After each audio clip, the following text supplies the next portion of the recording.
What's date everything about? Just show them those two things and no explanation.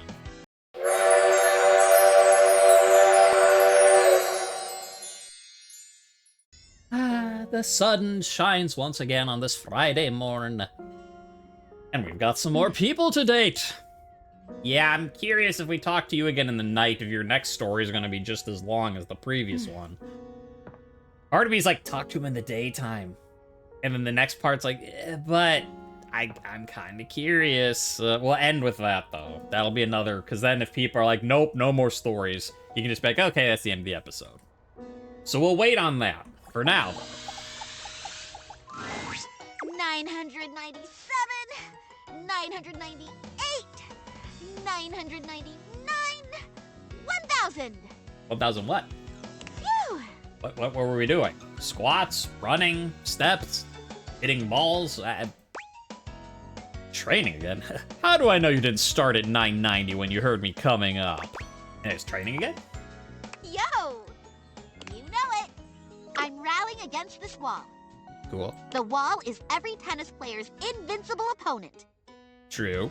Well, seems easy to me. I mean, they can always hit your ball back.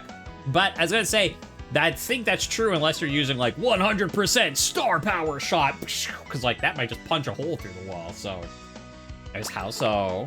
A wall will never drop its shot. It's a battle of endurance against the never-ending. Anyway, my training partner is here, so let's wrap it up, Wallace. Whoa!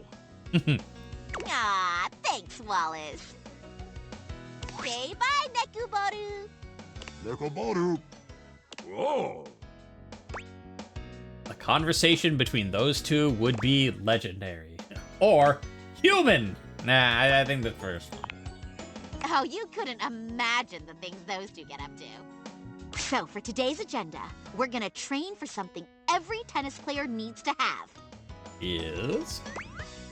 What's that? Oh, I was kind of hoping to just get to know you a bit better without all the, you know, tennis. How can... Like, you have to have realized, like, 10 people or whatever to even get this far? Why is that even still an option? As what's that? A proper serve, of course.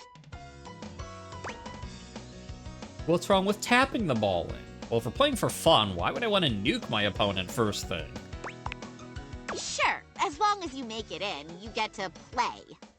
But if you want to become a tennis star, a true master of the sport, you've got to give it your all every time. Fair enough.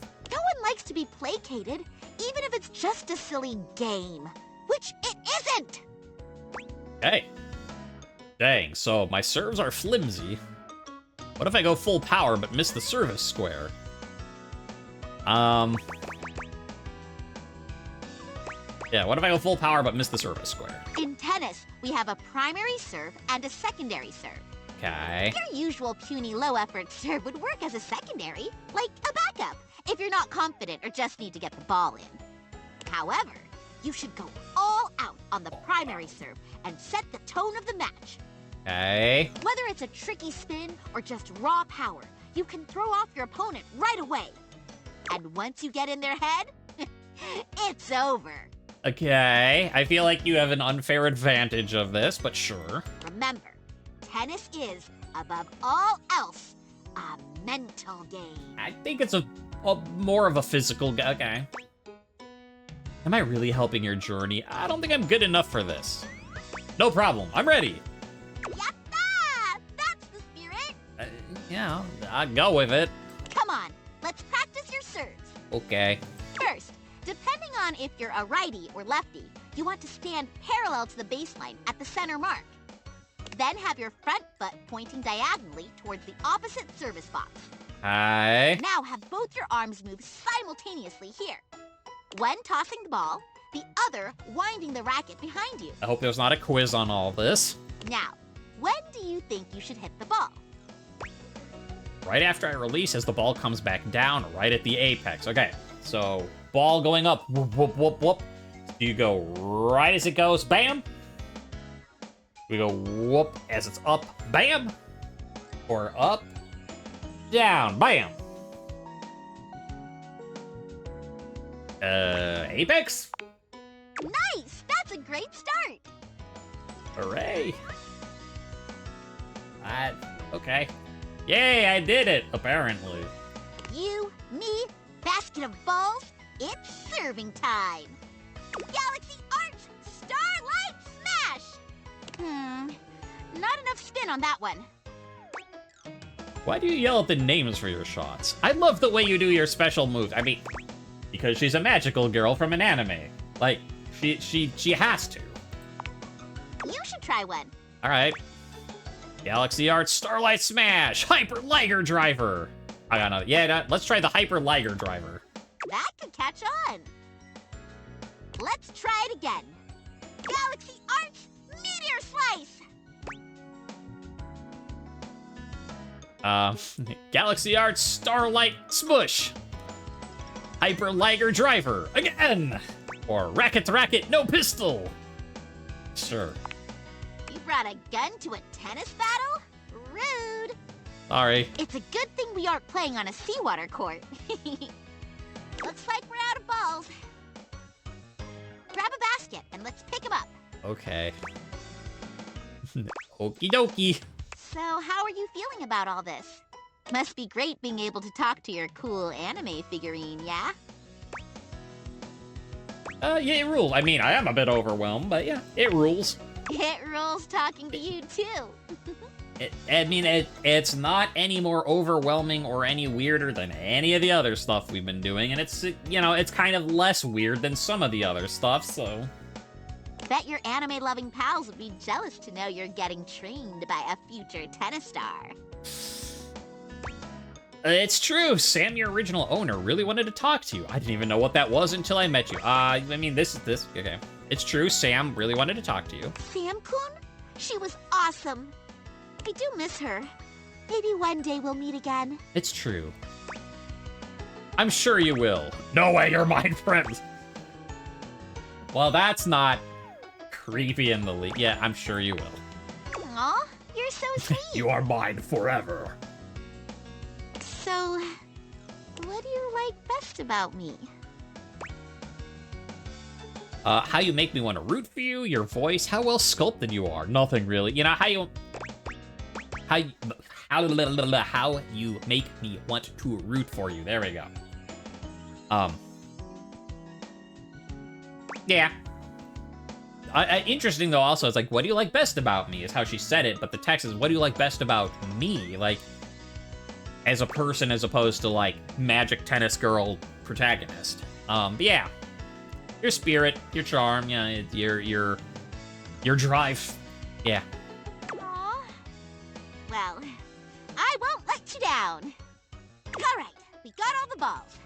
Let's get back to serving. Soon, we'll be clashing with each other at equal strength.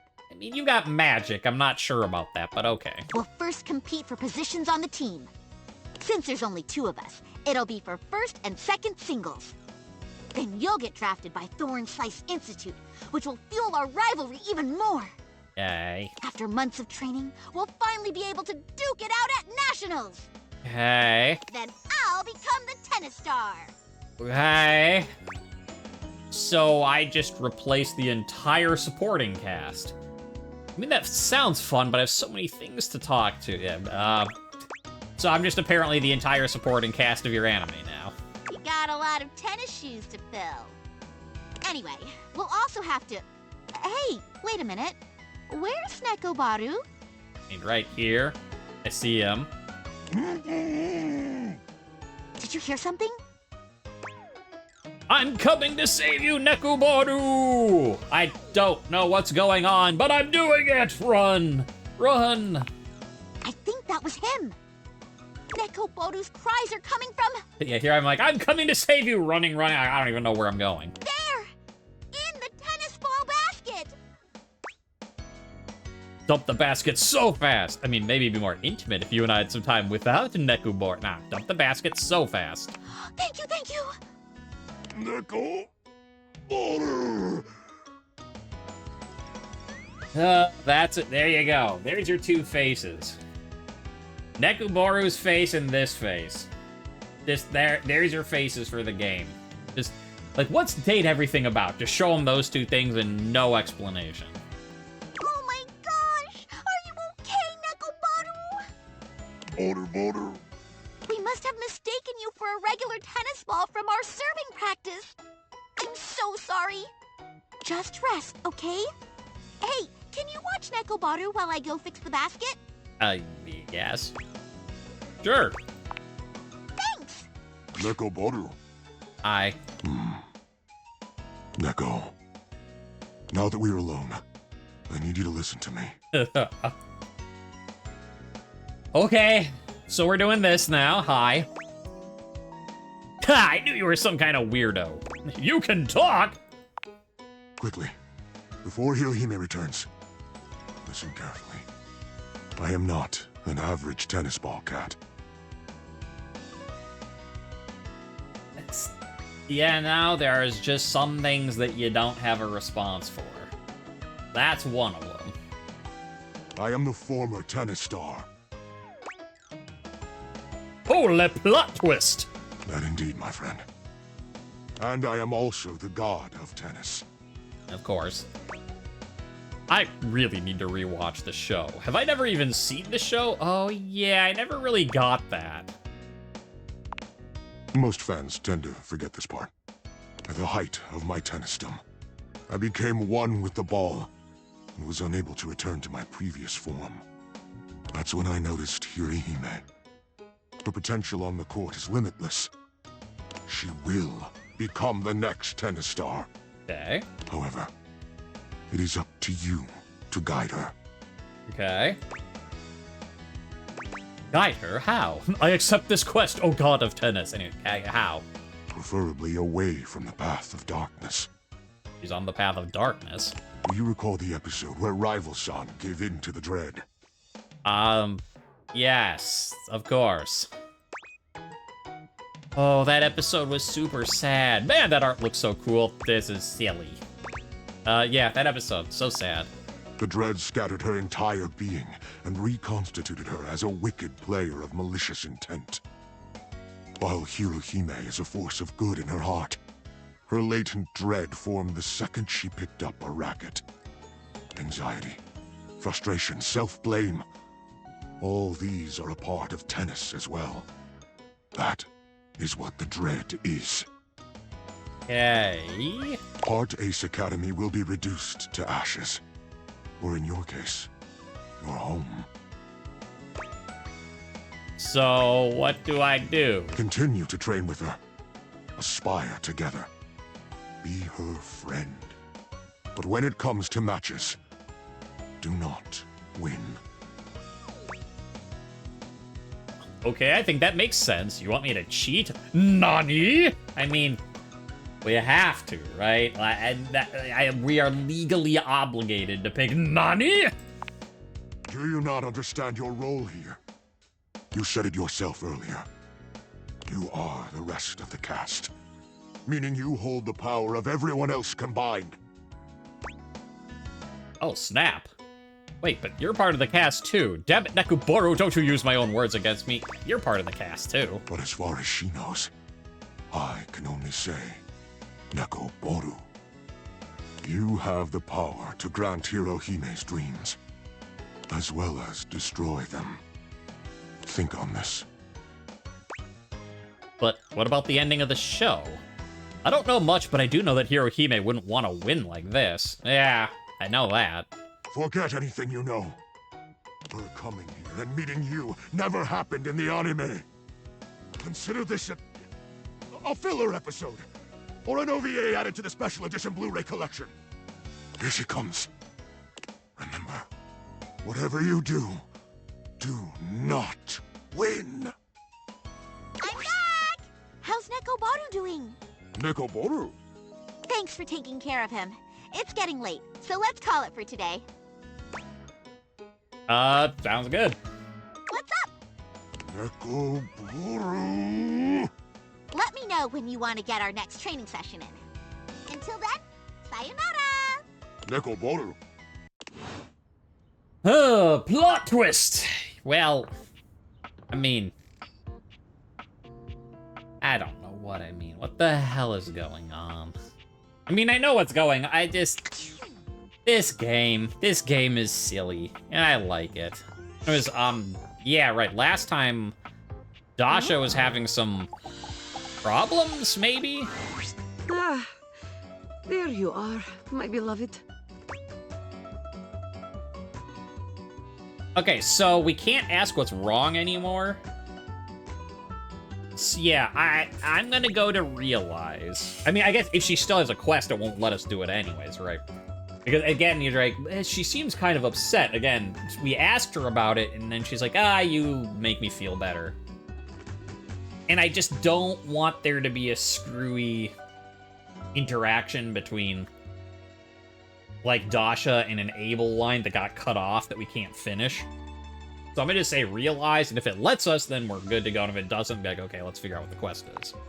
Realize? Me? Yeah, I mean, that. Yes, I have what it takes. Okay, Dasha, let's do one big lift together. Whoop! The spectral energy flows through your Dateviators, and what was once merely a desk becomes...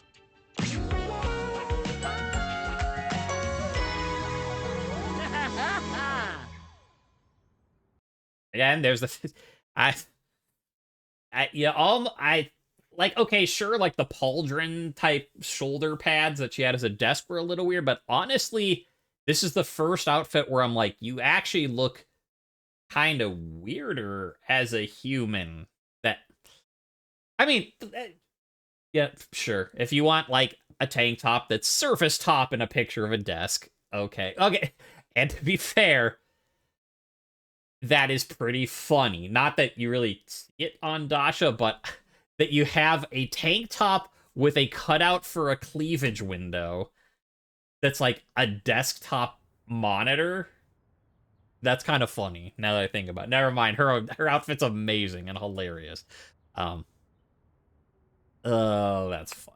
Dasha's impressive muscle is all the more striking when she's given human form. There's a vitality to her now, a warmth and depth that radiate from deep within. She's the same Dasha you've come to know, but this Dasha is human, and now capable of giving you absolutely life-changing hugs. She doesn't even take a moment to inspect herself or let her transformation sink in before she's charging up to you and lifting you into her arms. I have been realized! I am human! I can hug now like never before! Yay, hugs. Is hugging really all you want to do, Dasha? Just like that, the energy between the two of you shifts. Dasha draws back just enough to look into your eyes. In hers, you see the promise of a love that's unlike any other. And in her touch, you feel your impending ruin. Ruin? Come. I already slept with Realize Nightmare. Like, if that didn't kill me, this'll be fine. There is much I want to do with you, beloved. You only have to ask. Well, I'm asking now. Then I am doing now. Dasha whisks you away in her strong, loving arms, and that night you are loved as you've never been. Newly human and now alone together, Dasha shows you her truest, most vulnerable self. She may have once been a desk, but here she's only a woman. Soft and loving, and deserving of the world. The Dateviators certainly reflected her inner beauty, but there's a depth of connection between you now that can only be built from this kind of tender intimacy. Still, when the two of you lie in bed together, even as she holds you close, she seems at times distracted, or even sad. When you try to ask her what's on her mind, she only thanks you for choosing her, for showing up when she needed you most. Without anyone around to demand Dasha's constant support, she's able to focus on finding what makes her happiest, and she finds she's happiest in the kitchen.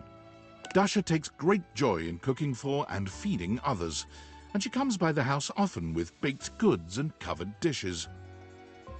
Interesting that she's so far the first person that comes back. Like, Because everyone else, it's like, oh, they either leave or you sleep with them, and then they leave, and then they go out and find their own, their own way in the world. Interesting. Because I kind of wondered about that, like, I mean, obviously none of them are going to stay and become your partner, because that would, like, mess up the flow of the game. It's like, and Dasha stayed and became your wife, and you're like, okay, but now we have all these other ones to... It's like, that makes sense that everyone, goes off to become their own person. But it is interesting that there is at least one character, presumably there might be others, who don't just, like, they're like, okay, well, I'm a human, thanks, for everything, bye. And, like, Dasha still drops by to, like, here's some baked goods I made. When you ask Dasha why she makes so much at a time, she gets that sad look in her eyes again. I make so much to heal pain in my heart. To fuel my muscles, yes, but they only need so much. Now please, let us eat. Huh.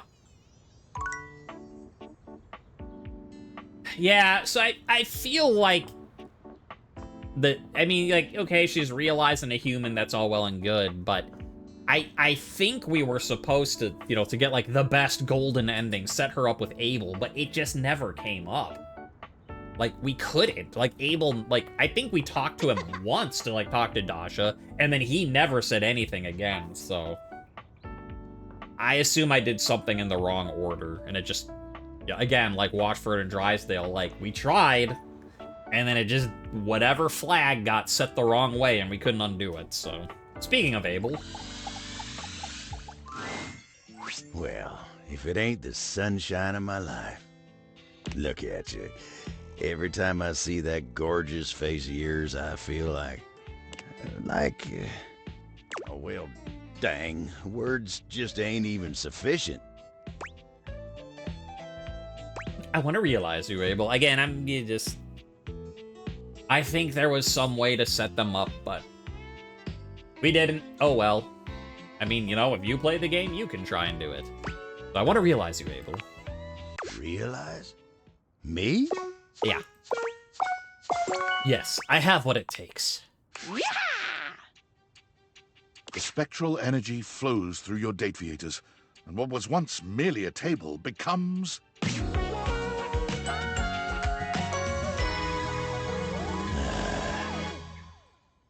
There you go. Not too different. But it makes sense. Oh, I feel like... For the first time since you've known him, Abel's ordinarily colorful and expressive language seems to be failing him. Like a fish. No, that ain't it. Like a baby deer. A flower blooming. Oh, heck. I feel downright human. Well, that's good. That's because you are Abel. That's because you are Abel, but you've always been to me. Abel looks at you the way a cowboy looks at the night sky, full of wonder and appreciation. You stuck by me even when my life wasn't all flowers and love songs. I got a few regrets yet in my life, but you ain't never gonna be one of them. As he takes your hand in his, there's a heat that simmers between the two of you. It's as gentle as Abel himself, but just as strong. Normally, I'd say something like, you make me feel like a cat with a yarn ball made of fish and catnip. But words just ain't sufficient. Come on, let me show you just how grateful I am. Take me. No, nothing would make me happier. Like a cat and a ball of fish catnip or whatever it was you said. Abel takes you in his newly human, manly arms and ravishes you in a way that would make a romance novelist blush. Yeah, well, romance novelists aren't as degenerate as me. I'm not blushing. Just marking off like, all right, we finished Jean Nu. I've got other people I need to talk to besides Teddy and Hirohime. He's just as gentle as you expected him to be, but he doesn't rest until he's left you breathless and satisfied, entirely focused on your pleasure and satisfaction. Afterward, he's deep in thought, as though there was something lingering on his mind. But when you ask him what's wrong, he only gives you a soft smile and tells you absolutely nothing now that you're here.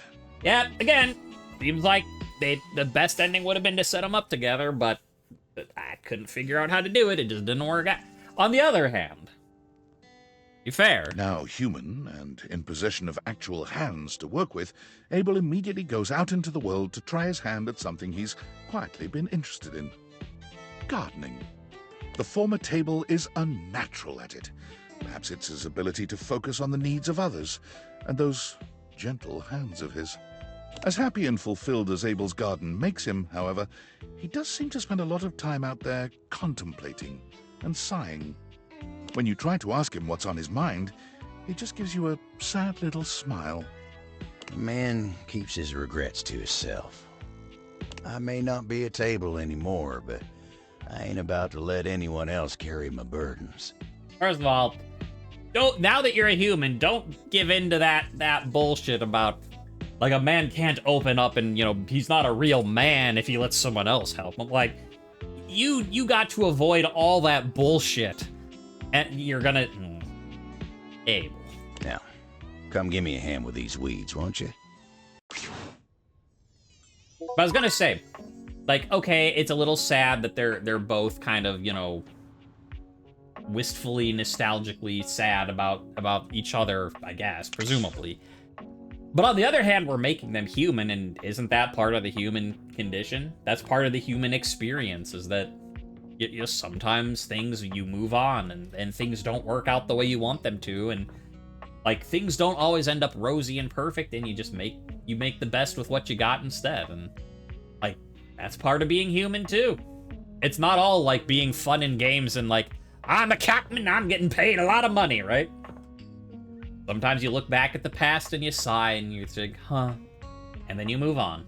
So, as sad as it is for, okay, we got those two done and they're both they got some regrets. Having regrets is human. So, that they want the full human experience, they get it.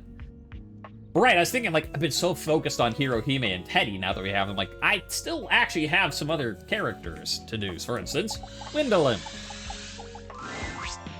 Oh, if it ain't the best-looking owner of this house. I know you're the only owner, but the statement still stands.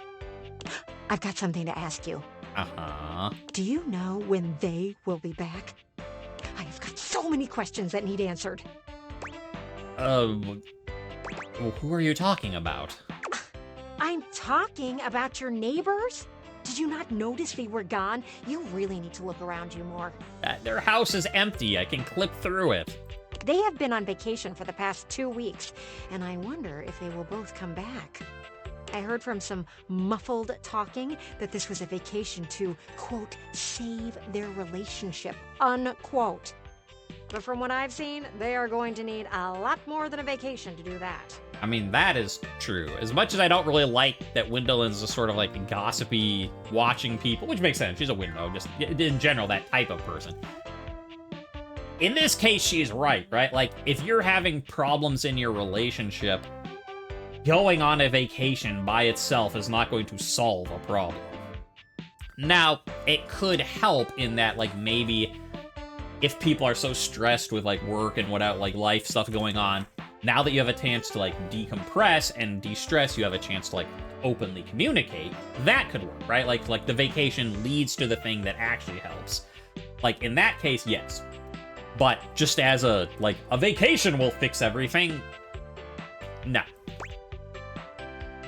Where are you getting this information? Oh, I watch everything that's going on. You see there? I face their window, and I've had a front row view. Wait, does that mean they can see me? A little weird, don't you think? What's weird is how Graphic Tee and Cargo Shorts order food fetch every single day. I mean, they had a new kitchen installed a few months ago, but they never seem to use it.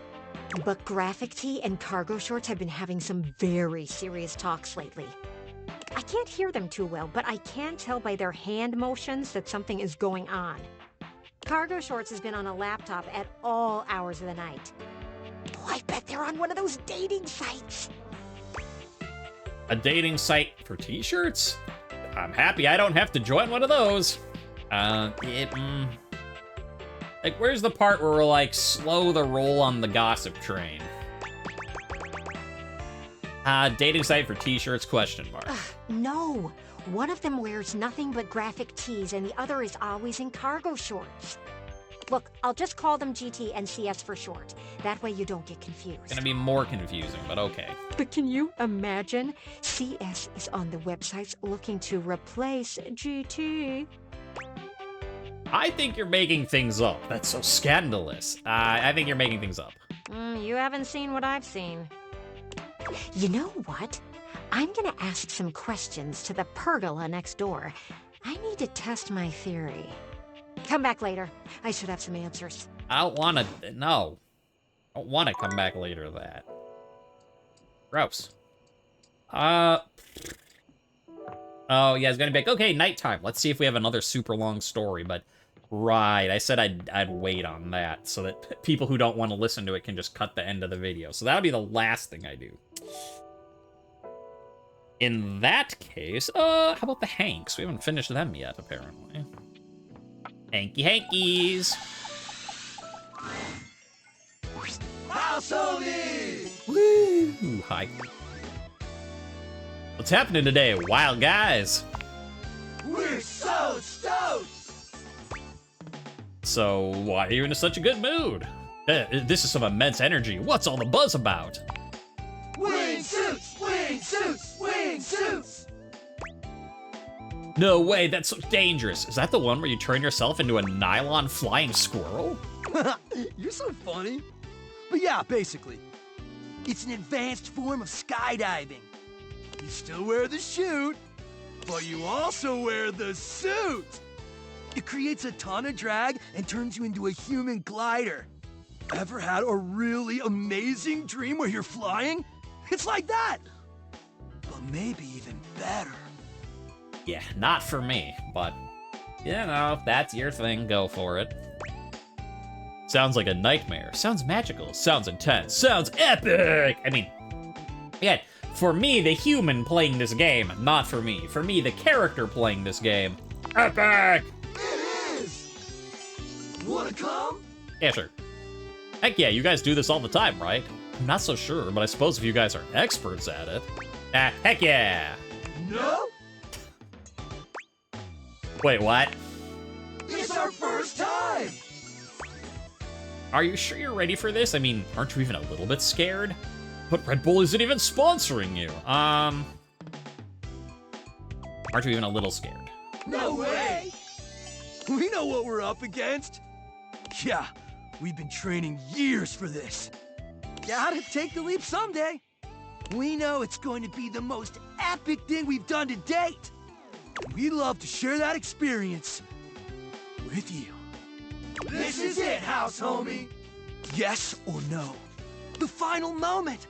The last dance. It's now or never.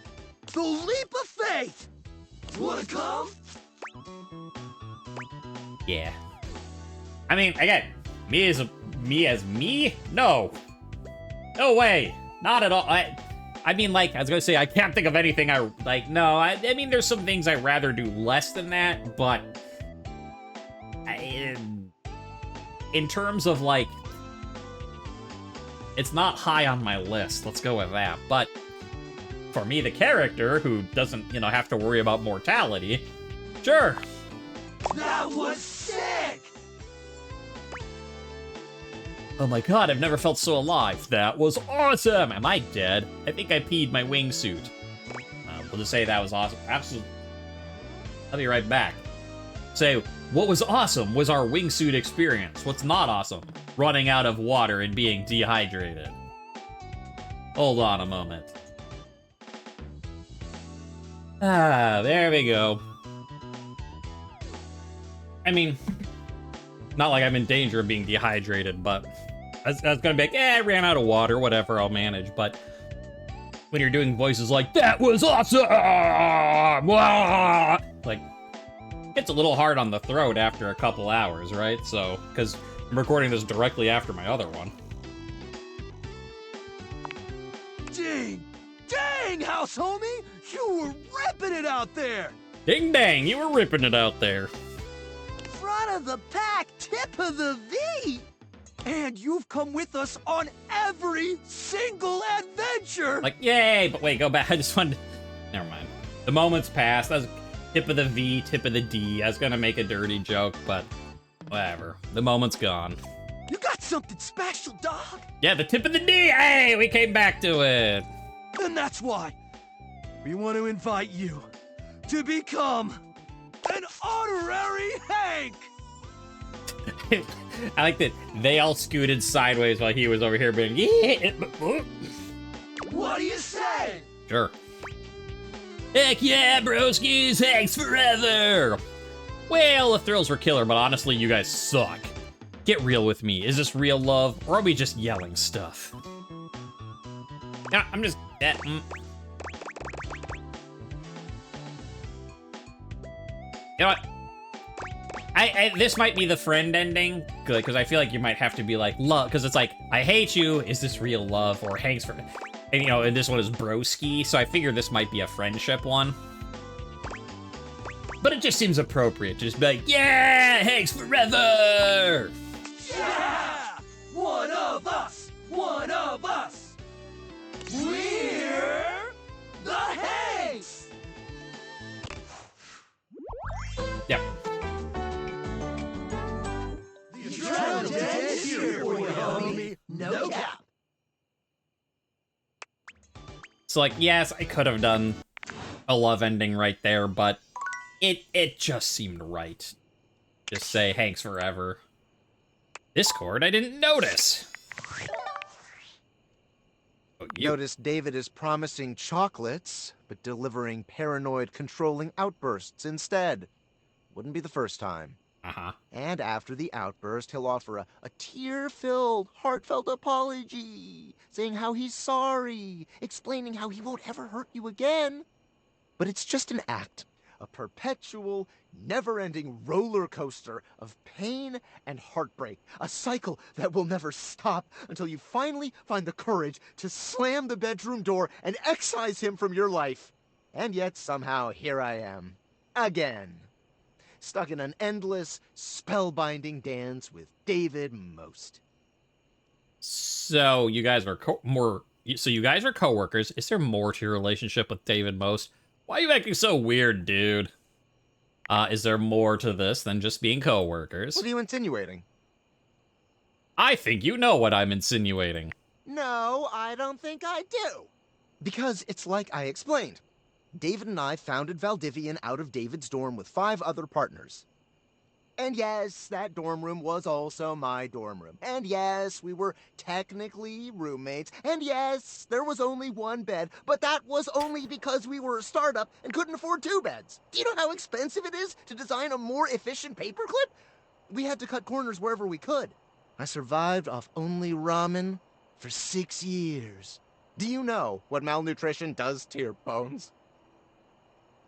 Also, no, you didn't.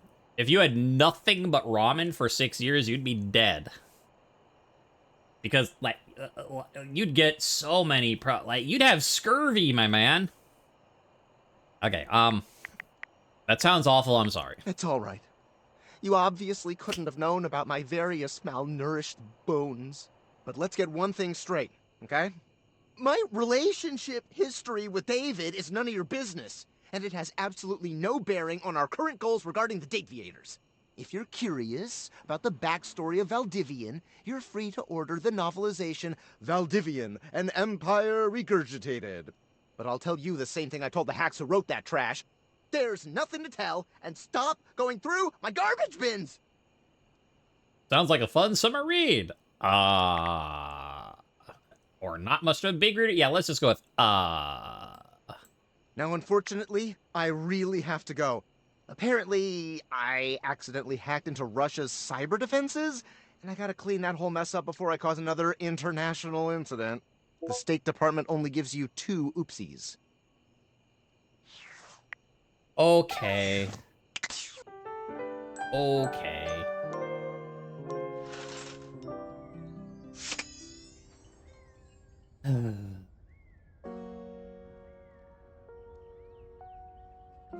You know what? Let's start with Windowin first. Gwendolyn gives you that same look that your boss used to when she thought you weren't busy enough. There's a real air of business about her, of bossiness, really. Okay, I hope you have something to write with. Hi to you, too. Penelope is in the other room. Right to business, I see. There isn't any time to waste. More proof that you've never planned a party. Oh, we're doing the part. The sooner you can get ahead of it, the better. So, what do you want to hear about first? The games, the food, or the dancing? There are games? Games. That's right. Every good party needs games. Now, you could go the competitive route, but that would be ill-advised. For one, I could get hit with a ball. True. I hate balls. I'm not surprised. Call me selfish in this, but I'd rather not be all cracked up for the sake of you making friends. I take it you have an opinion. You want games that will let people get to know each other. You know, get right to the truth of the matter. She raises both arms, holding them palms up in a pose that might mimic a shrug, but her hands move up and down like an unbalanced scale. Okay. So, first game, truth or truth? It's like truth or dare, except you just pick between two questions to answer truthfully. Second game is spin the bottle, except instead of kissing, you tell each other a juicy nugget of your childhood trauma. It's an excellent way to figure out who has taken up therapy and who hasn't. And my favorite game? Musical tears. You pass around the aux cable and let people pick the saddest song on their playlist. What the hell kind of games are these? None of those sound fun. I am all about this. Yeah, what the hell kind of games are these? These games are meant to help you get to know someone for who they really are. We are seeking transparency in these relationships. So, we skip the small talk and go straight for the real stuff.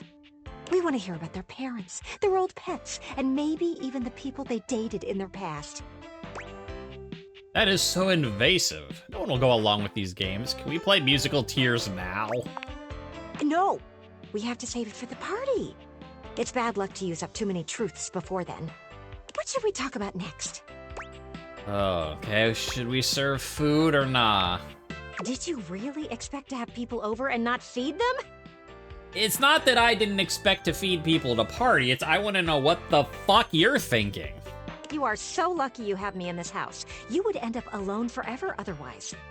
It's really simple. You only have to pick up a few things. Soda, chips, dip, veggies, cheese, some sliced meats. Freddy will have you covered. Freddy's gone, but okay. Oh, and get with Beverly about the drinks. You need mocktail options too. That is true, but Beverly is also gone. Oh, and what were you thinking about for your main meal? There's more. A chip of some sort. I'll buy a spread at the grocery store. Easy. That's a start. But what about vegetarians? Or, God forbid, vegans? People have all sorts of dietary restrictions that hadn't been invented since I was made. You need to feed these people. Okay, there we go. It's like it froze. What? I'm thinking either grilling or pizza. Up to you. Pizza works. Pizza it is. We need a few pepperoni, a few cheese, some with mushrooms, oh, and maybe a few with some assorted veggies. You will also want some gluten-free options and some vegan options. Oh, and white sauce for those who get heartburn. That's a lot. Clearly you aren't used to being considerate. It's what you have to do. But that should be it for food. What do you want to plan out next? Can we just slow down a minute? Slow down? We don't have time to slow down. Remember how I said you were like a cloud? Well, I still believe that. But you can either be a rain cloud or one of those cool, voluminous ones that makes everything more inviting. Right now, you are a big old rain cloud. And I think you should just listen to me and have the party. At least then I could see you do something interesting for once. That was uncalled for. The truth is hard to hear, I know. But it had to be said. Listen, I know I hit you with everything pretty hard and fast. But in the spirit of transparency, I thought it was the only way to motivate you. And at least it got you thinking. Still, it is obvious to me that you need a break. Man, I hate her. Party planning can be exhausting for someone who has never done it before. Let's circle back to this in a bit. Then we can finalize plans. Oh, and bring that guest list with you. Like, her design is so good, but man, just the more I talk to Gwendolyn, the more I hate her. She might be my second least favorite character after Harper now. Wow. I was gonna say she's my least favorite character. I'm like, no, wait, no. Harper and Dirk were... Ugh. Buh, I say. And I think that's still true. But she's really pushing it.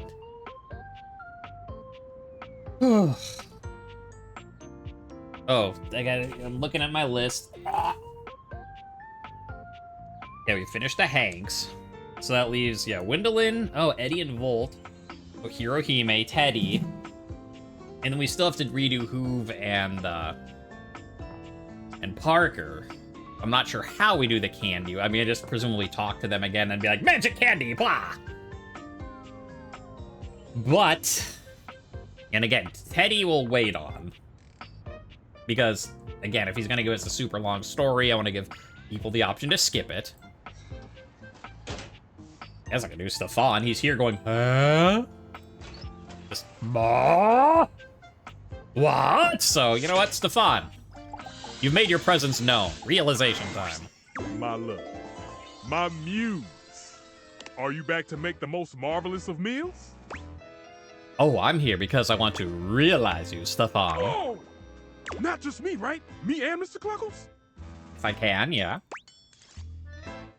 Hey, can't have one without the other. Now you're cooking with gas.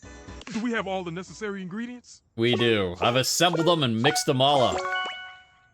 Yes, chef, I've come prepared. Everything is served. The spectral energy fuel.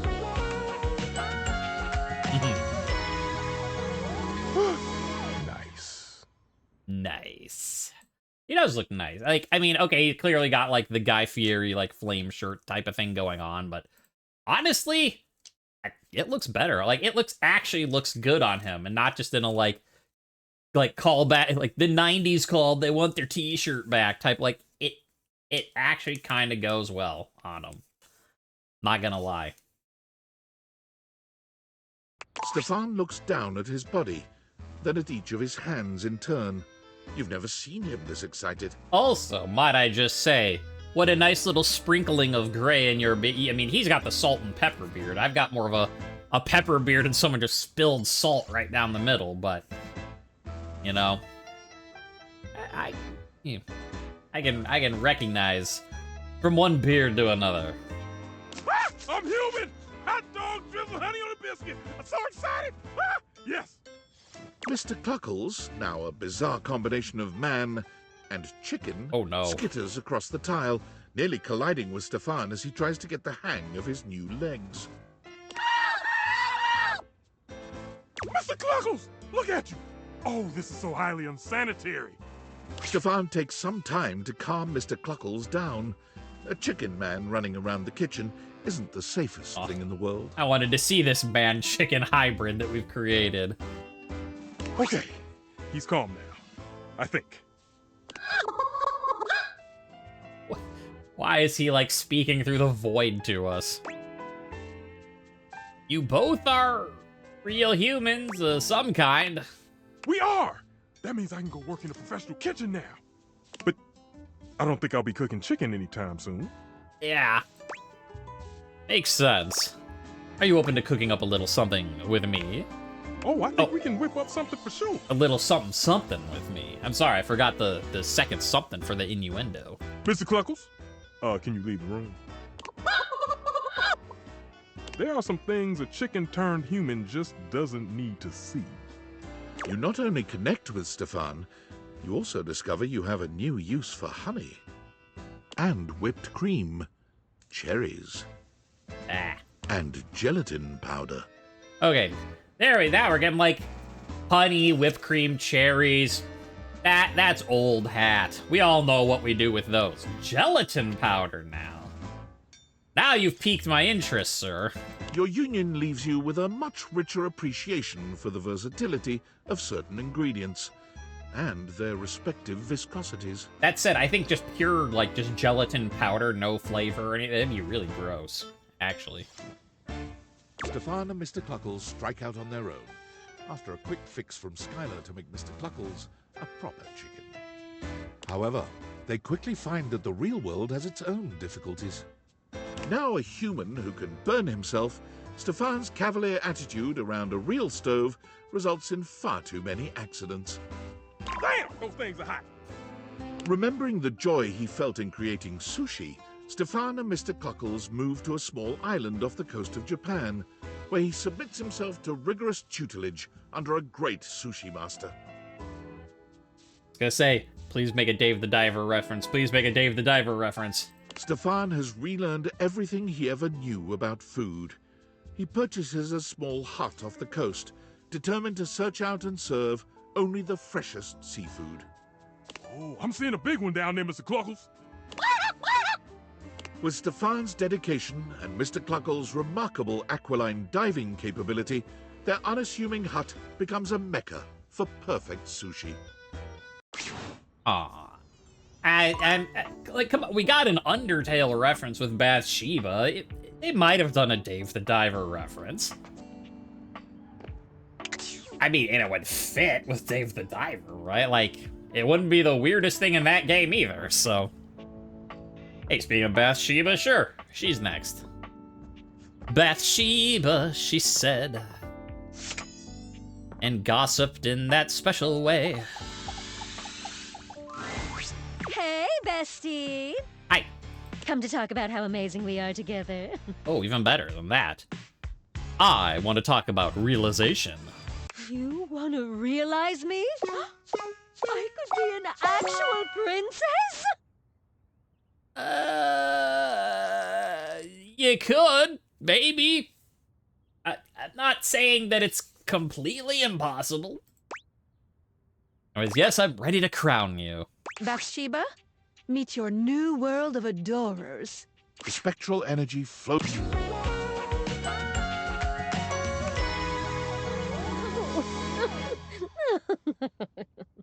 I mean, you know, again, she's not my favorite character, but can I take a second to say fucking hot damn? Dang. Bathsheba gives you a twirl, stepping back to pose with one hand on her hip. Hot damn. Look at me! I am. See my previous quote. I didn't think I could be any hotter, but I'm on fire, honey! You really are in fine form. I never felt like it. But maybe now I will. Oh, thank you. Time to get out there and really find out who Bathsheba is. And what she's gonna do with her life. Bathsheba goes on a whirlwind tour of countries with monarchies upon leaving your home. It's only when she's visited her 6th country and castle that she realizes one cannot simply apply to become royalty. Devastated by this realization, Bathsheba decides to cheer herself up with a dinner at a popular local medieval-themed restaurant, Renaissance Days. It's there, seated in the audience of the jousting show, that Bathsheba is struck with a realization. Oh my god! You can get paid to be queen! Hey, lady! Don't get too comfortable with that crown! After a few weeks of pestering the restaurant for a job interview, when Bathsheba finally gets it, she nails it immediately. She entertains crowds as Queen Bathsheba 5 nights a week at Renaissance Days, savoring the cheer that goes up every time she waves at the audience. I don't remember if they said the name of the restaurant Titus works at, but I have to hope that they're at the same one. That I don't remember. Maybe they said and it wasn't, but since I forgot, at least my headcanon until proven otherwise is that they are both working at the same restaurant. Also, I realized we haven't looked at these in a while. Probably should do that. Eddie and Volt. Or Hirohime. Also, even this guy. Okay. What do you want, David? Valdivianites. I'm CEO David Most, and I approve this message, is what I'd be saying if my recent campaign for governor had gotten any traction. But if it's that important to the people of Wisconsin that I actually live there, that's their prerogative. Speaking of looking a gift horse in the mouth, I've noticed almost no one has taken me up on my free chocolate offer. Is it because to receive the chocolate, you must agree to terms and conditions allowing Valdivian drones unrestricted access to search your property and/or boathouse? Because my legal team assures me that's in the Constitution. Regardless, don't wait too long. Your free chocolate-adjacent cocoa product only has a shelf life of 36 years.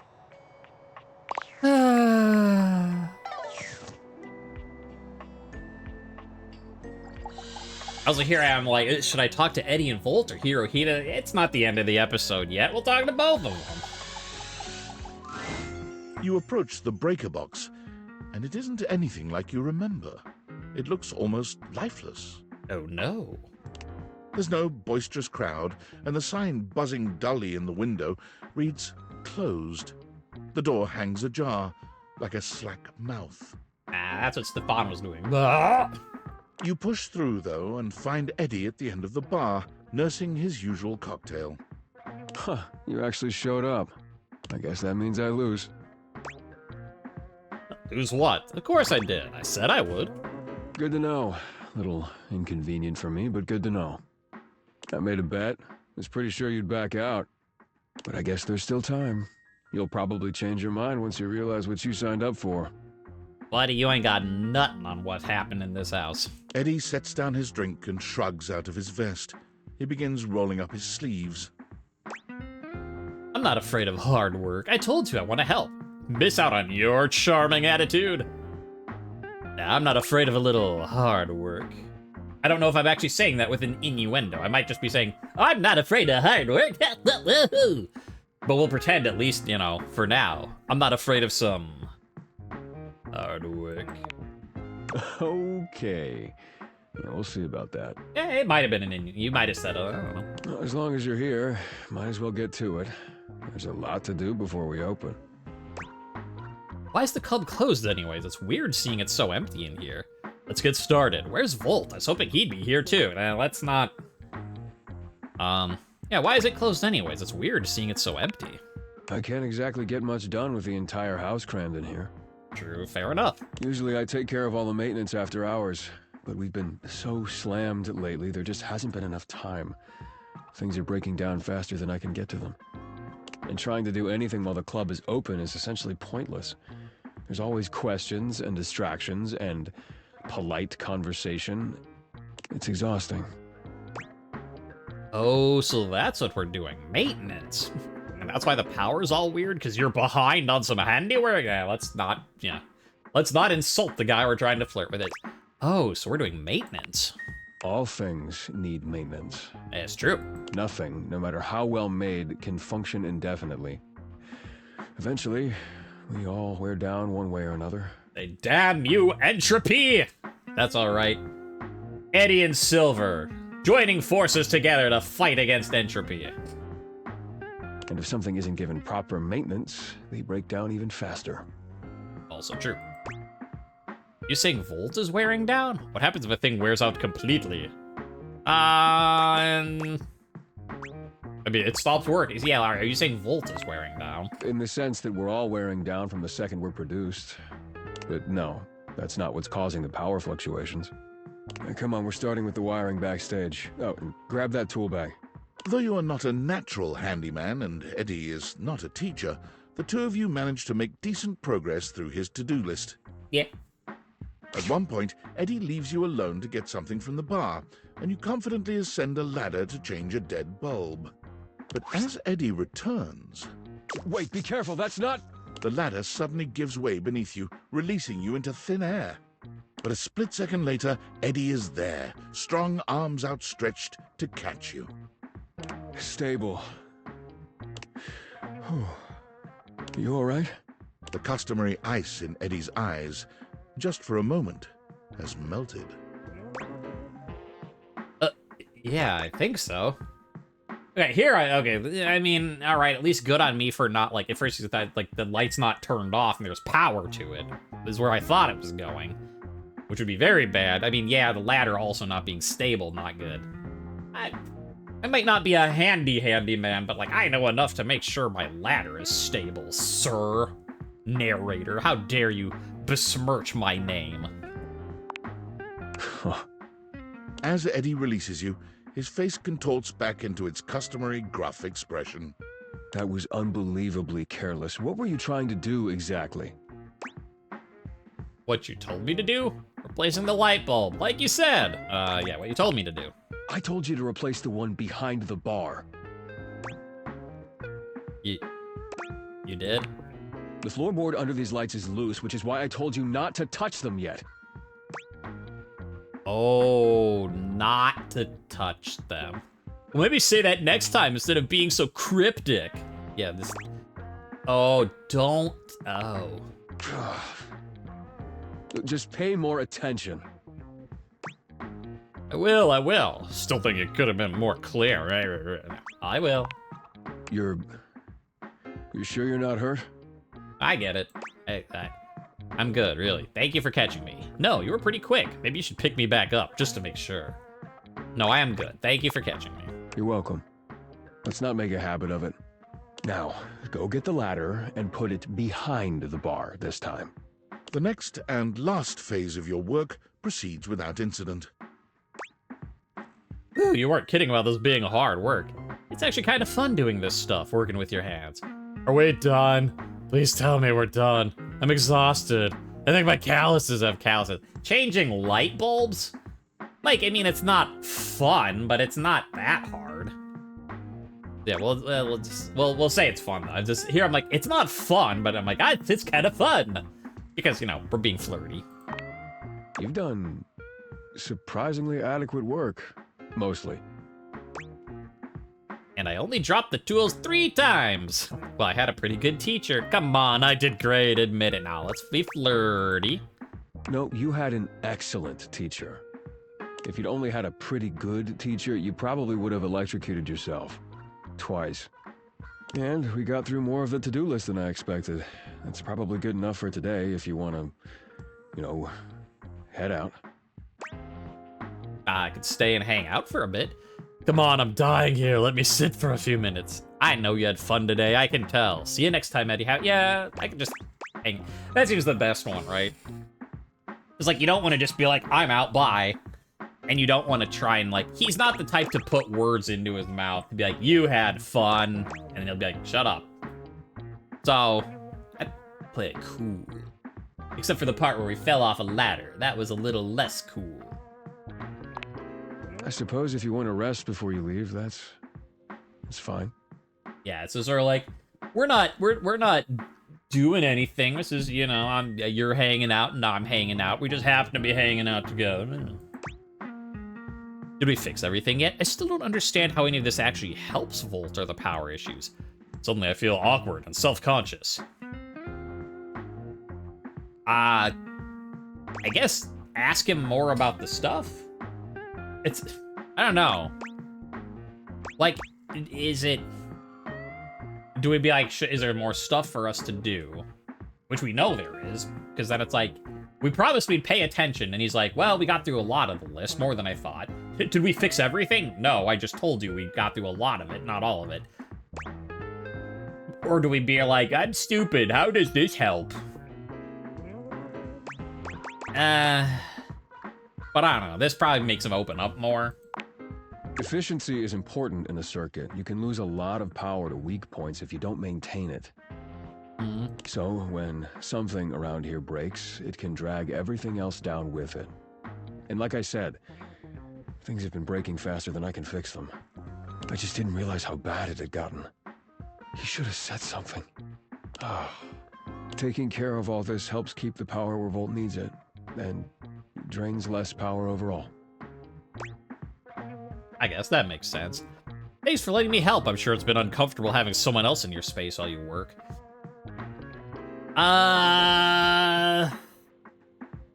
Again, like, do we want to put words in his mouth? Because that could be bad. But it could be good to acknowledge, like, that, like, we are in his space and he let us be here.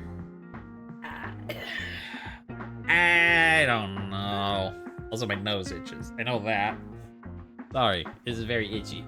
I'm gonna go with, I guess, that, like, I just... So far, the, like, not putting words in his mouth has been doing okay for us.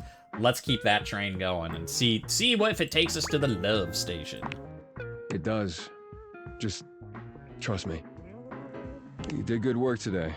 At least you weren't completely useless. Get some rest. You'll need it. A lot more to do tomorrow. We got a lot of work to do. We're gonna get to working. Now we talk to Hirohime. I almost forgot again. I said it after we talked to him last time, and then I never did it. We never read Teddy's thing. I keep forgetting to, so before I forget, even though we're not talking to him yet, voiced by Charlie West. Teddy is ready with stories and advice for you anytime you want them. He'll tell you stories in the evening or advice during the day. If you paused in the middle of a long story, he'll happily pick back up where you left off. We should all be so lucky to have a friend like Teddy, and Teddy would probably be a friend to us all. My only problem there is that he's just so darn relaxing. I want to hear all of the wonderful stories he's got, but by just a minute or two into them, with his soothing voice and that soft shoulder, I'm asleep. Guess I'll just have to keep trying. Likes, dispensing wisdom, dispensing stories. Dislikes, criticism. I did it. Okay, marked all that new stuff. Hirohime. Hey there! It's training time! But for today, we're going to the beach. Alright. Also, whoa, that sounds like a hell of a workout. Playing tennis on sand. Bell's like, hell yeah, beach episode! But yeah, again, forgetting like beach episode anime stuff, but playing tennis on sand seems... My legs hurt just thinking about that.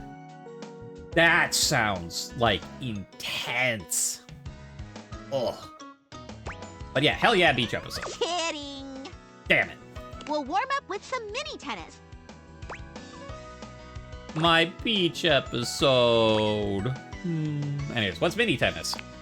Mini tennis is where we start at the service line and play with half swings. Okay. It's all about learning control. Ready?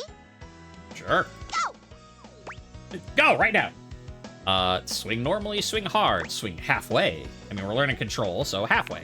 Boop. There you go. Boop. Okay, nationals are coming up, and I'm a little worried I might overtrain.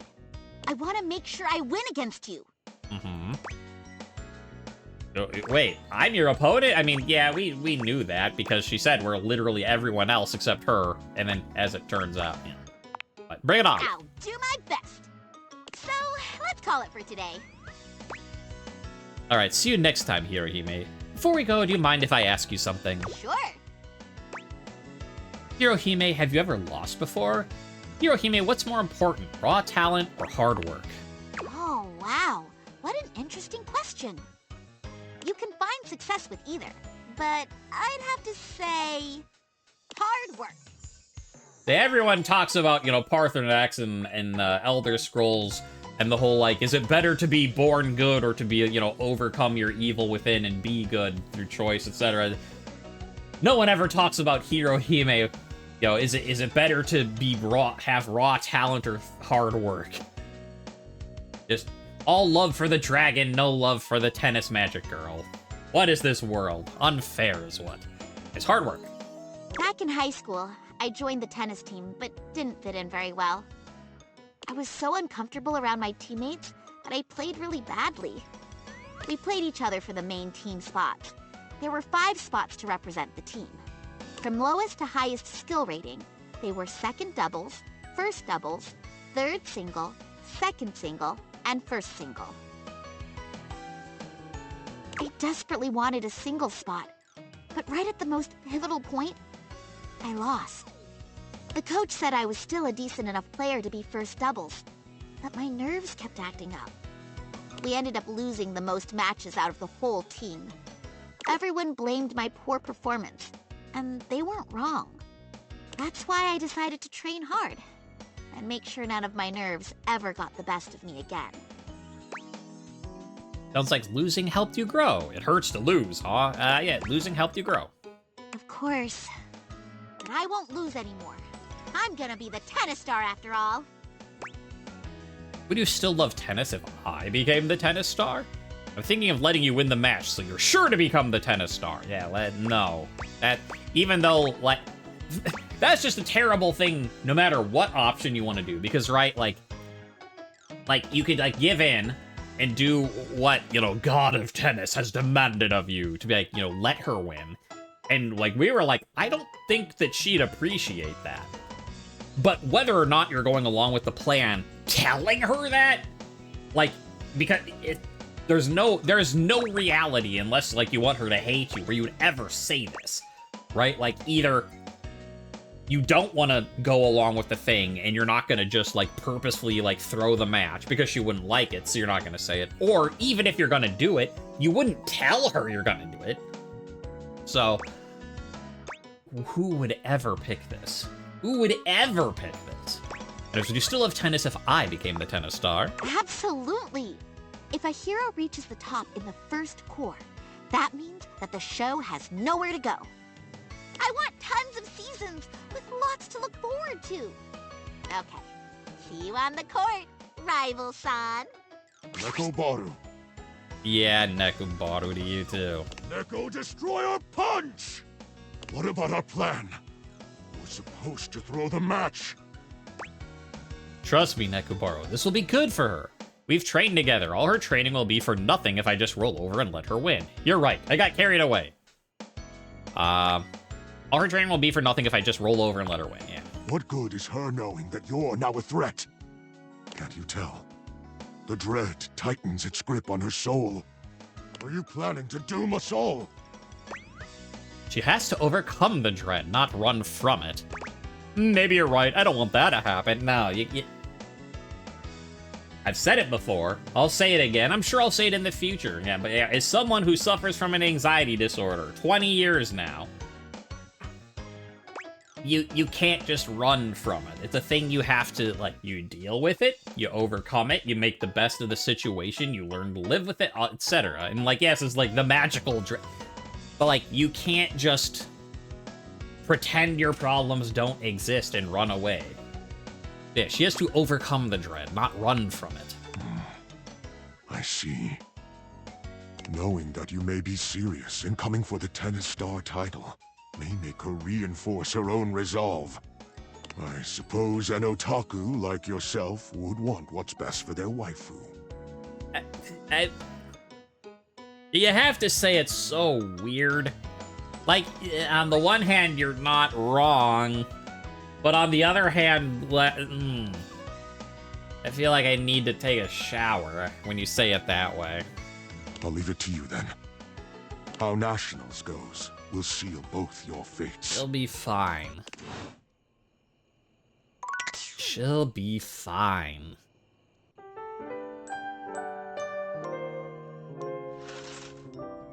I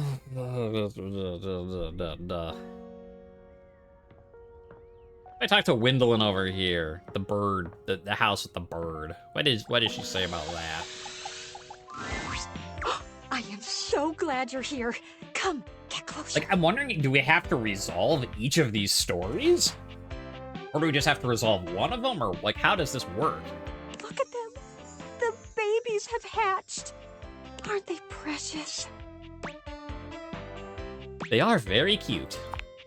Oh, I didn't expect to be so taken by them, but they are just so cute. They just hatched not too long ago. Their mother is very proud. But their father, I haven't seen around all that much. He must be out getting food for the kids. Although I heard a rumor that he might have another nest just on the other side of the house. Clearly all hearsay, of course. But they are, in general, a very happy bird family. Except for the squirrel who keeps coming by and trying to mess with their nest. Which is very disrespectful. They were there first. But squirrel nests aren't even the same as bird nests. They don't just, like, a squirrel doesn't just take over a bird nest. They build their own. That Eve is for them and not for Sinbad. Did you name the squirrel? Well, how else was I supposed to keep track of all the goings-on? They all have names. Okay, tell me. We have the mother, Birdtha. We have the father bird, Birdnard. Then we have the babies, Eggward, Robertha, and Chickadilly. This feels like projecting. Don't you have anything better to do? Yeah, I feel like you're projecting. I'm looking for something to entertain me. Wait, it's Birdnard. And who's that flying behind him? He's got another twig in his mouth. He does have another nest. Or he's bringing a twig back to the... Oh, what will the children think? Birdtha has worked too hard for this to be true. Someone will have to crack the news to her.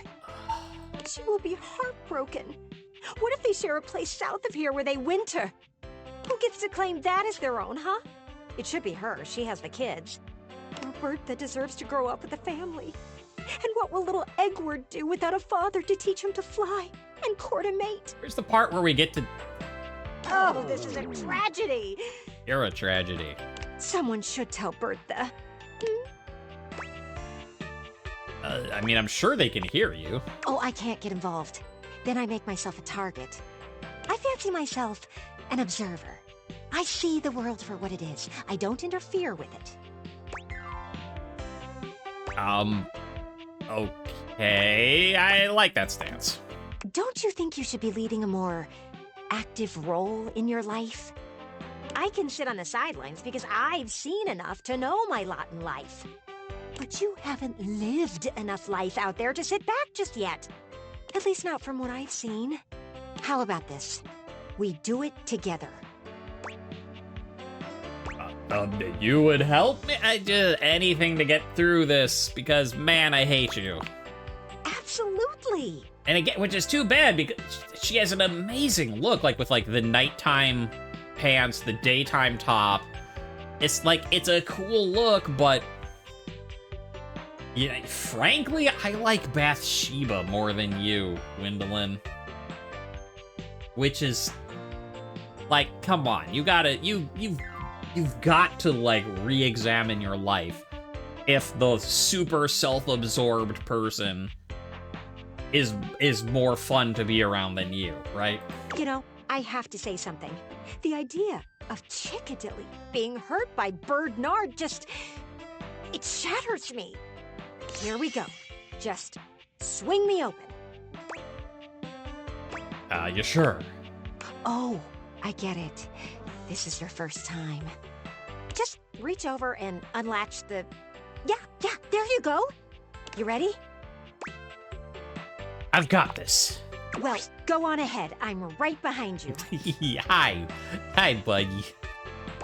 That's a burb. Birdnard is a cheater! No, he's not. And the bird is just like, what the hell?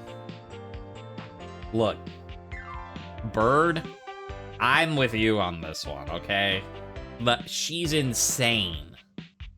But just play along, okay? And we'll get through it, you and I together, okay? Maybe a hello first would have been a better thing to start with.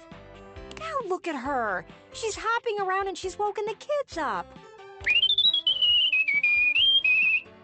Let me try, okay? Hey there! Yes, hi. We just wanted to be helpful. Oh, what's that, Birdie, darling? Oh, he's just helping her out. Well, that's really cute that you think that, but I know what I saw, and I think that you should have a bit more pride in yourself. No, I'm not insulting you, I'm just... Maybe we should stop. She's just in denial, clearly. Listen, Birdtha, can I call you Birdtha? I just want the best for you and your kids. Well, no, I don't have kids of my own. Well, excuse me for being a concerned neighbor. That kind of language is not necessary. Especially in front of your children.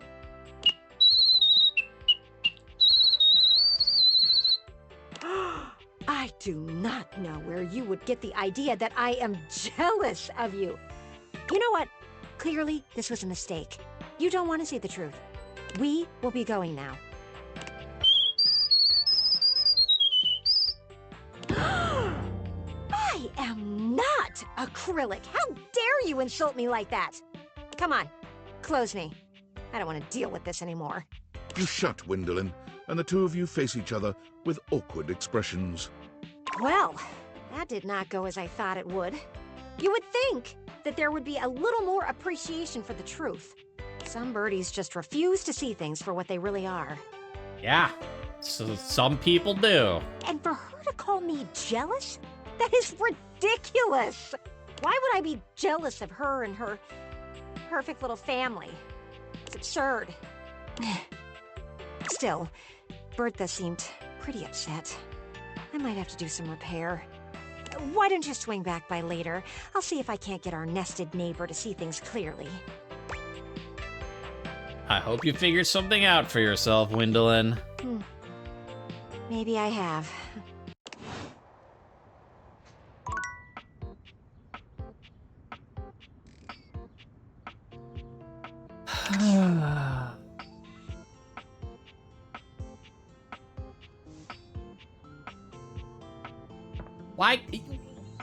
Why can't I just get like a 90 empathy or smarts check with her to skip stuff, right? Like, because I kind of feel like that's what we did like with Cam, right? Like we talked to Cam 2, maybe 3 times, and then we got like a super high spec stat, and we're just like, let's just cut all the bullshit. I'm sorry. Let's start on a new foot. And then it's like, hooray, love ending, the end. Why can't I do that with Gwendolyn? Why can't I just be like, high specs chat, okay, done, bye. Ugh. Yeah, we're looking at Fantina right now. Fantina, like... You're back. I love ya. And you know, for as, like, weird, creepy, stalker, obsessive you are... Yeah, still better than Gwendolyn. That's my way of saying I love you without being too creepy. Okay. Great, Fantina, can we talk about our relationship? Actually, I'm ready to realize my biggest fan. Oh my god. This absolutely cannot be real. This cannot be happening right now. Somebody pinch me. No. I mean, sure. Pinch. If I'm not bleeding, you're not pinching hard enough. Dinky. Can you really do it? I can. Yep, I have what it takes. Seems like Fantina is very ready to be your new human. Maybe too ready. Yeah, you know, I talked about how everyone, like, you know, it's like the people that you have a love ending with, like, they sleep with you and then they go out in the world. This'll be interesting. This could be a very bad idea, but you know what?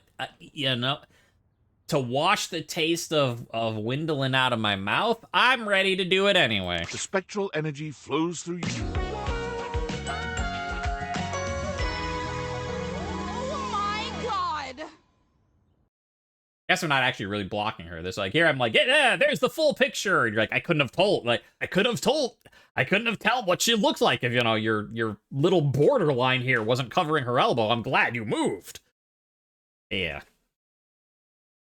There she is. Fantina's eyes are wide as she inspects her new body, but her wonder is cut short when she meets your gaze. She almost seems surprised to see you. Whoa! Hi. Or is it going to be an opposite? Like, now that she's here, she's like, I don't like you. What the hell are you? Which, that works out fine. You're here. You're so... human. Fantina's normally happy demeanor begins to change. You okay? Yeah. You just... have all those... things. Air, odors, political opinions. Odors. Let's go with odors. She curls her lip. looking positively disgusted with you. You know what? It's fine. Yeah. Yeah. Kind of icky if I'm being real. It's fine. You are real, and I'm really surprised. I can't believe this. I thought you would love me. You are real, and I'm really surprised. Not that surprised. Yeah, same. Guess they say never meet your heroes. Well then, so have I. Can I at least get a little something before you go? Not the time. Not the time, character.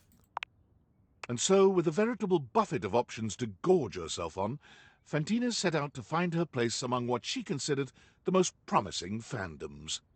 She tried being a band groupie, a Discord mod, a Datreon subscriber. But nothing gave her the same heady satisfaction as the simple positivity of cheering someone on for being themselves. That is, until she found out about actual cheerleading. Woo? Who? And again, in typical Fantina fashion, her first day on the field found her having trouble focusing on the task at hand. Go team! Go other team! Go concession staff! Go people eating hot dogs! Her irrepressible ebullience led to her becoming the mascot of sports in general, and soon to take on the world at large. The world's first traveling non-denominational cheerleader, Fantina gives love and support wherever it is needed, and especially when it's unexpected. Great job mailing that letter. Go bank tellers. I want to hear some parking support. It's adorable. It is. Honestly, that turned out way better than I thought it was going to. Like, that's actually a pretty good ending for Fantina. Because, like, yeah. So, let's awaken some more people, and then we'll finish up with a Teddy. Or maybe we could, like, do awaken one, talk to Hirohime, and then we talk to Hiro. I don't know what we've done today. Keys, sure. I'm standing right here. My darling, you've come to take in the sight of your rapturous lover? Or did you want to hear my concerto once more? Are you ready to be realized? Alive? I suppose I can give it a try. Have you practiced? Oh, I have. I've practiced just enough. Maestro, please. The spectral energy...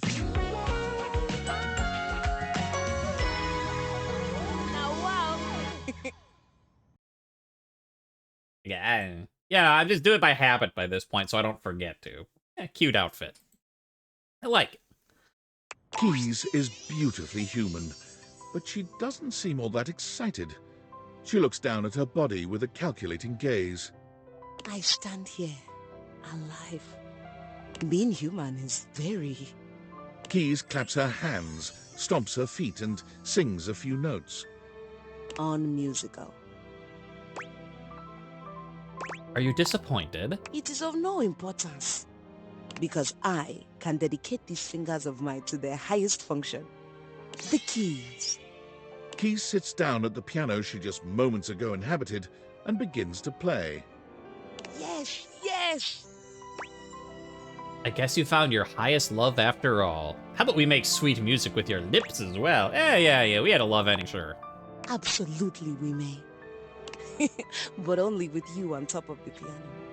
Somewhat ungainfully, you climb on top of the baby grand and kiss Keys as she tickles her own ivories. The accompaniment she plays ebbs and swells with the love between you both, creating a divine music that underscores each and every feeling, each and every breath. It is divine. Sadly, even Keys tires of playing the single piano in your household, and she moves out to do something even grander. Like a grand piano? She quickly plays every piano she sees, finding more and more acclaim as a concert pianist without even trying very hard. But being on stage with merely one piano was not enough for her. I'm going to surround myself with pianos and surround the world with me. Keys buys a grand mansion on a rocky outcrop with 10 rooms, each dedicated to a different type of keyboard instrument: piano, clavichord, spinet, harpsichord, organ, and quickly sets up a variety of streaming equipment to give seminars, concerts, and music appreciation lectures daily, inspiring a generation of musicians and concert-goers into the deep and wonderful world of symphonic music. Again, molto vivace. Hey, alrighty.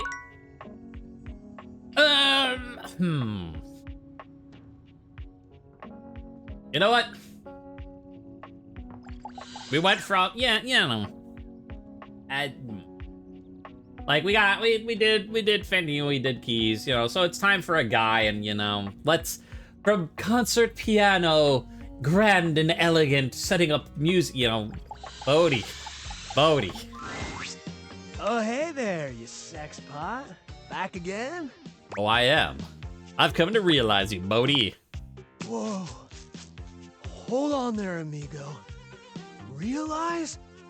How many badass things are you gonna do for me? First, you wake me up, then you show me all these bodacious years I missed, and now I'm gonna get realized? So, you're into it then? Oh, I'm into it. Big time. Let's go! Are you ready to rock right now? Ooh, double 100. Yep, buckle up. Bodhi, let's get radical. The spectral energy flows through your dateviator.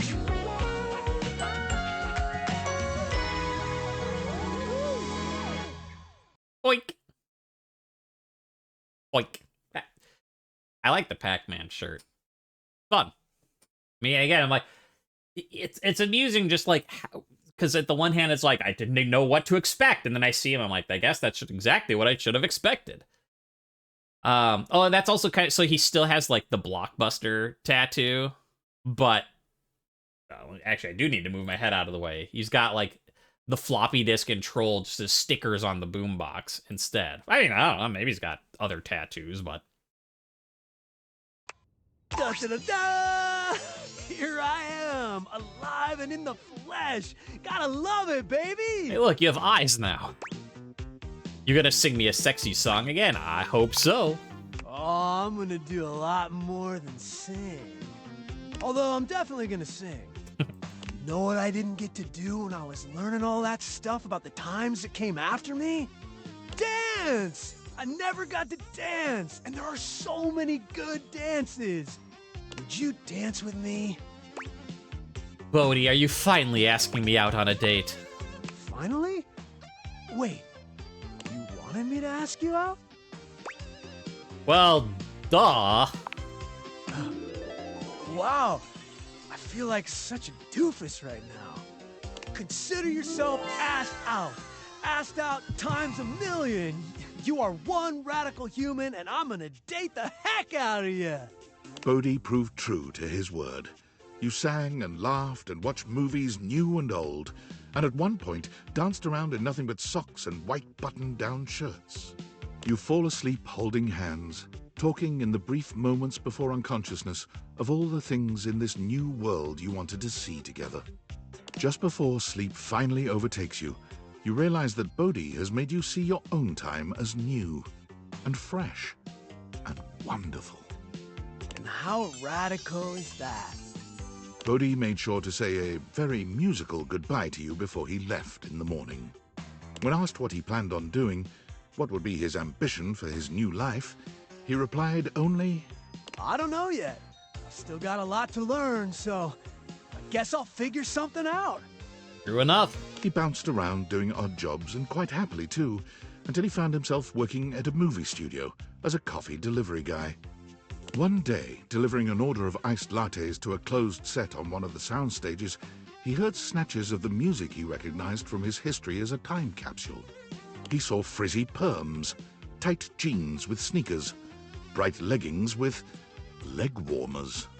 He had delivered coffee to the set of the first season of Stranger Rings.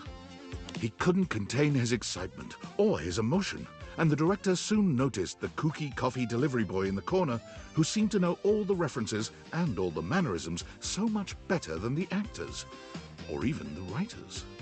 Although he of course couldn't tell the director why he knew the 80s as well as he did, he was able to label himself an enthusiast. Works for me, thought the grateful director. Bodhi was soon thereafter hired as a consultant. He goes to work grinning every single day. I like it. I like it. All right, so I'm gonna talk to Teddy here. It's nighttime, so presumably we're gonna get another story, which means buckle up, Buttercup. We're in for the long haul again.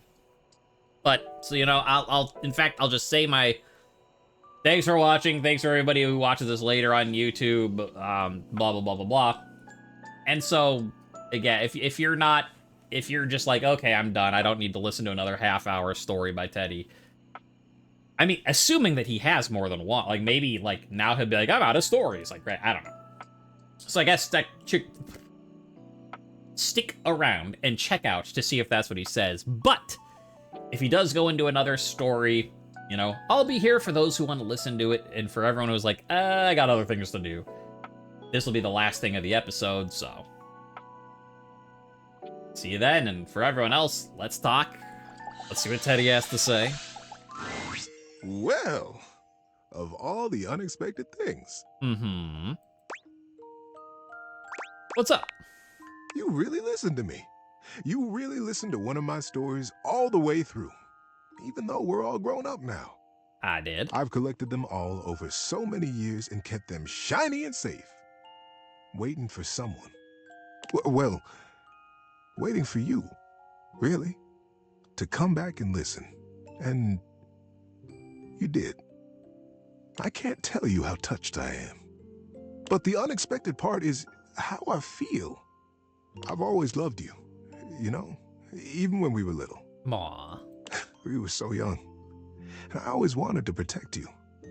But then with all the time we had apart, how much you've changed and turned into such a remarkable and generous person, I find that I